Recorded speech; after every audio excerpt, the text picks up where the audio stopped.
મહારુદ્ર ગરબી મંડળ મેઘા પીપળિયા અમરેલી જિલ્લાના કુકાવ તાલુકાનું આ મેઘા પીપળિયા ગામ અને પ્લોટ વિસ્તારમાં આવેલી આ મહારુદ્ર ગરબી મંડળમાં અંદાજિત આશરે વડવાઓ દ્વારા 42 વર્ષથી આ પરંપરાને ચાલુ રાખવામાં આવેલી છે અને હાલમાં પણ અનુસાર આ યુવાઓ આ યુવા વર્ગ પણ આ ગરબી મંડળને અવિરતપણે ચાલુ રાખે છે અને આ ગરબી મંડળની અંદર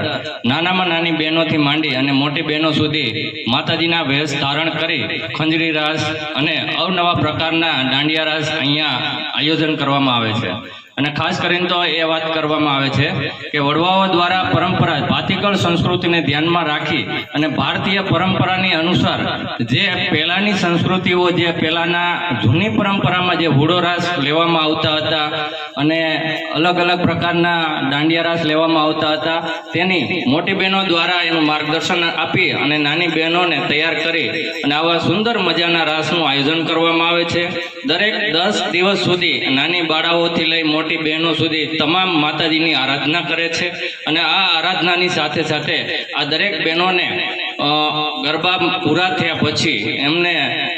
પ્રસાદીનું વિતરણ કરવામાં આવે છે અને આયોજક મંડળ અને આ વિસ્તારના જે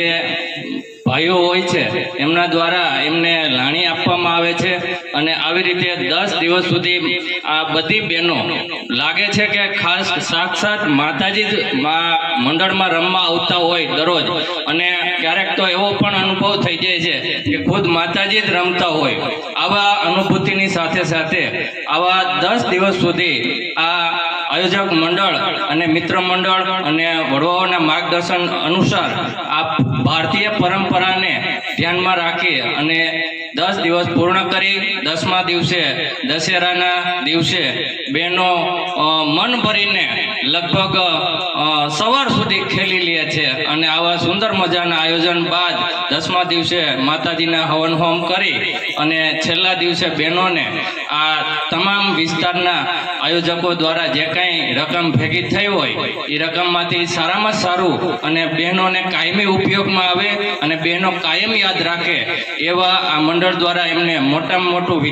ઇનામ વિતરણ કરવામાં આવે છે અને આમ 10મા દિવસે હવનનો કાર્યક્રમ પૂરો કરી અને માતાજીની આરાધના બહેનો દ્વારા પૂરી કરી અને આ ગરબી મંડળને